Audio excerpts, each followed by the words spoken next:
शिक्षणाचा विचार केला नाही.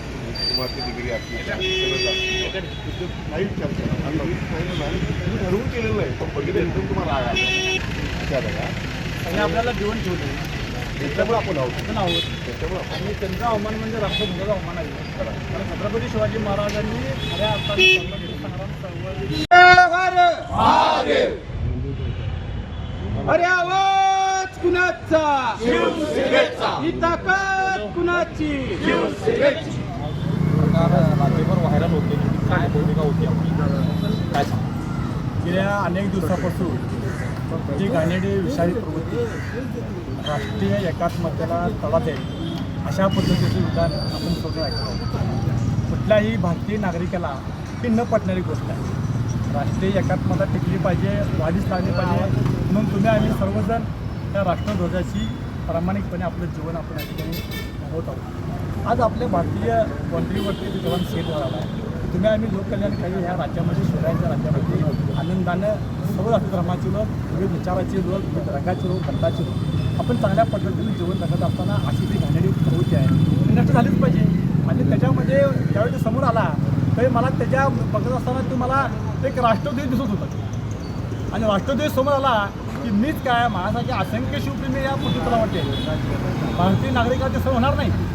एक गोष्ट लक्षात घ्या, ह्या देशाला अनेक पैकी जुलमी राजवटीला तोंड देऊन बलिदान देऊन आपण ह्या आज आझाद हिंदुस्थानमध्ये जे आहे त्याची मुहूर्तमेढ छत्रपती शिवाजी महाराजांना होती. संभाजी महाराज बलिदान दिलं, शहीद झाले. त्याच कार्याचा वसाने वारसा त्या 150 वर्षाच्या इंग्रजांच्या जुलमी राजवटी सत्तेविरोधात लढले आपले क्रांतिकारक स्वातंत्र्यवीर. त्यांचे संपूर्ण प्रेरणास्थान हे छत्रपती शिवाजी महाराज संभाजी महाराज होते. म्हणून तर सुखदेव राजगुरू भगतसिंग ते फसायला गेले आणि देशात सांगितलं की बाबांनो त्या जुलमी राजून बाहेर पडत असेल तर आमचं बलिदान तुम्ही देऊ नका, तुम्ही एकत्र्याने असली विषारी प्रवृत्ती जी काय ती बाहेर करा. आज मला हे समजत नाही की ते कोरटकरनं परवा बोलला, त्याच्या अगोदर तो राहुल सोलापूर बोलला, जेम्स जेन बोलला, तो पोशाख पत्र होता, त्यांच्याकडे आकर्षित नव्हतं लक्षात घ्या. ते अशी घाणेरडी प्रवृत्ती जर सारखी जन्माला यायला लागली आणि या लोककल्याणकारी विचाराला कुठं जर तुम्ही बाधा आणणार असेल तर मग काय आम्ही काय आदर्श ह्यांचा घ्यायचा कुणाचा घ्यायचा आदर्श. त्या पृथ्वी तलावरती संपूर्ण मानव जातीला माणूस म्हणून जगण्यासाठी सामर्थ्य कोण देत असेल तर ते एकूण छत्रपती शिवाजी महाराजांचं शिवचरित्र आहे. त्याच्यात जर आडवं कोण येत असेल, जाणीवपूर्वक जर त्याला कोण बदनाम करण्यात कमी असेल, मीच काय सोडा माझ्यापेक्षाही शिवप्रेमी शिव कार्यकर्ते ते कदापि सहन करणार नाहीत. हा आमचा राष्ट्राभिमान, राष्ट्राचा स्वाभिमान, ती नैतिकता जी आहे पाळण्याची राखण्याची हे प्रत्येक भारतीयाचं कर्तव्य आहे. प्रत्येकजण आपापल्या परीने त्या ठिकाणी हँडल करत होता. त्या ठिकाणी जेव्हा घटना काल घडली त्यावेळी मला अनेकांच्या डोळ्यामध्ये त्या कोरटकरचा राग आणि द्वेष सुरू होता. मी माझ्या पद्धतीने व्यक्त झालो आणि मी जरी वकील असलो तरी सर्वप्रथम मी नैतिक जाऊ दे माझ्या असे भारतीय नागरिक म्हणून या देशाला कसल्याही पद्धतीच्या राष्ट्रीय एकात्मतेला तडा जाणार नाही. म्हणून मी शिवप्रेमी माझ्यातला काल बाहेर आला. काल जे घडलं इथून पुढच्या काळामध्ये असे घाणेरडी विचार प्रवृत्ती लक्षात ठेवावं असं होऊ नये. त्या न्यायालय परिषदेने तुम्ही ते हल्ला ताब्यात घेतलं आणि काय ते नेमकी त्यावेळी भावना का होती, कसा राहतो? तर पोलिसांनी त्यांचं काम त्यांनी अत्यंत त्यांच्या प्रोसिजरनं व्यवस्थितीने पार पाडलं. त्यांना आपण सहकार्य करणं ही आपली जबाबदारी आहे. कोर्ट आवाज केला काय नेमकी कसा राहतो?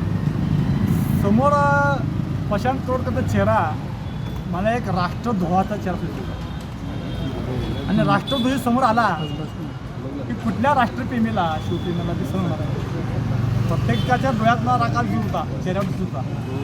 प्रत्येकजण आपापल्या परीनं आपण कोर्टाच्या आवारात हे झाल्यामुळं कदाचित कोर्टाकडं कारवाईसुद्धा शक्यता आहे. याच्याबद्दल काय तुम्ही विचार केला? बघा, कोर्ट न्याय देण्याचं काम करते. कोर्ट विचार करेल, न्यायपालिकेवर चांगला विश्वास आहे, कुठल्याही पद्धतीने नुकसान होणार नाही. न्यायपालिका खबरदारी घेत असते. मी माझ्यातला वकील प्रोफेशन बाजूला ठेवला. कोण तर वकील असते, कोण डॉक्टर असते, कोण शिक्षक असते, कोण व्यापारी शेतकरी असते. शिवाय चौकात नाही रे, हे आपलं पोट भरण्यासाठी लक्ष्मीपूरला कार्यालय पद्मा टॉकीचं येतं. पद्मा टॉकी त्याच्याहीपेक्षा ज्यावेळी रस्त्यावर संकट येतं, काय म्हणतो काय मी डॉक्टर आहे, मी वकील आहे, पद्मा टॉकीच्या समोर असं कोण म्हणत नाही. सगळेजण आपापलं त्यांचं प्रोफेशनल संजय पवार बाजूला साहेब. आणि मी भारतीय नागरिक आहे, निश्चितपणे कार्यकर्ता आहे, आहे. आहे या की, देशाला आहे. कुठल्याही आहे. पद्धतीचं धक्का लागणार नाही, त्यासाठी आपलं प्रोफेशनल बाजूला ठेवून त्या ठिकाणी लढत असतो. समोर आला आपला चेहऱ्यावर त्याच्या नजरेत त्याच्या तो राष्ट्रधर्मा दिसत होता, त्यामुळं कंट्रोल नाही झालं. मी बघतो ओके. शिवप्रेम दाखवलेलं आहे.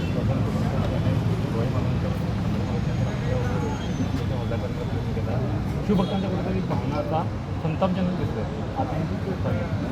आणि शिवभक्तांच्या, शिवप्रेमींच्या आणि शिवसैनिकांच्या भावना छत्रपती शिवाजी महाराज, छत्रपती संभाजी महाराज आणि थोर पुरुषांबद्दल कायमच एक ॲग्रेसिव्ह आहेत आमच्या, आणि आम्हाला कुठल्याही परिस्थितीमध्ये यांचा अपमान सहन करणार नाही आणि करूसुद्धा आम्ही कुणाला देणार नाही. या पद्धतीने जर अपमान जो कोण करणार असेल तर हीच प्रतिक्रिया भविष्यात येईल. ही सुरुवात आहे.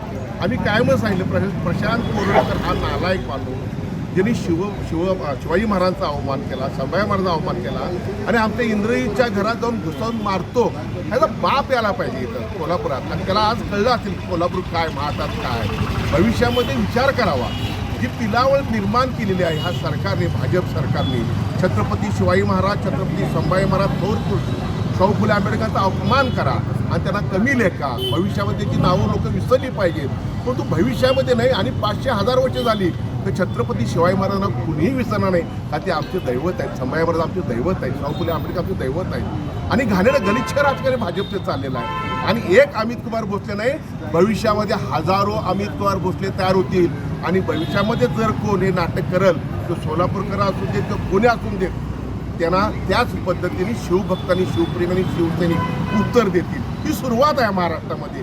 एक आत्तापर्यंत फक्त लोक वाट बघतील काय करायचं, काय नाही करायचं. आणि अमित कुमार भोसले वकील जरी असले तर त्यांचा शिवभक्त, शिवप्रेमी जागा झाला आणि त्यांनी त्याला चोख उत्तर दिले. कोरटकर हे चालणार नाही, महाराष्ट्रात कोल्हापुरात चालणार नाही, अशा पद्धतीने त्यांनी इशारा दिला आहे. भविष्यात असेच शेकडो शिवसैनिक, शिवभक्त भविष्यात रस्त्यावर उतरतील. आणि नक्की मला खात्री आहे शिवाजी महाराजांचा अपमान कुणी या महाराष्ट्रात सहन करणार नाही, ही मला खात्री आहे. म्हणून शिवसेना उद्धव बाळासाहेब ठाकरे या पक्षावतीनं ह्या आमच्या लढाऊ पाण्याला, शिवभक्ताला आज आम्ही त्याचा आमच्या पद्धतीने त्याला सन्मान केलेला आहे, सत्कार केलेला. कोरटकरनी कबुली दिली कोण माझा होता म्हणून, तरी देखील बोलायला तयार नाही, प्रतिक्रिया द्यायला तयार नाही. कसं बघताय? नाही, ह्या सरकारला जे पाहिजे आहे महाराष्ट्रामध्ये की विकासापासून, आपल्याला दहशतवादापासून, महागाईपासून लोकांचं लक्ष विचलित करण्याला काय कारण पाहिजे, तर वेगवेगळे मुद्दे जुने म्हणजे आपल्या खेळातले जाण्याचा प्रयत्न आहे. आणि त्यातलाच हा कोरटकर आहे. पहिल्या कोरटकर तो सोलापूरकर आहे, त्यांची पिलावळ आहे. आणि त्यांच्या माध्यमातून महाराष्ट्र अस्थिर करण्याचं काम झालेलं आहे. कारण त्यांना विकासाचे मुद्दे कुठले नाही आहेत. ज्या पद्धतीने सरकार स्थापन झालेलं आहे, लोकांना काय देत आहेत, काय देत नाहीत आणि देत नाहीत म्हणून लोकांचं लक्ष विचलित करणे हा प्रयत्न आहे. ही त्यांचीच पिलावळ आहे. मनात आलं तर ह्याला पाहिजे तसे मोका लावू शकतात.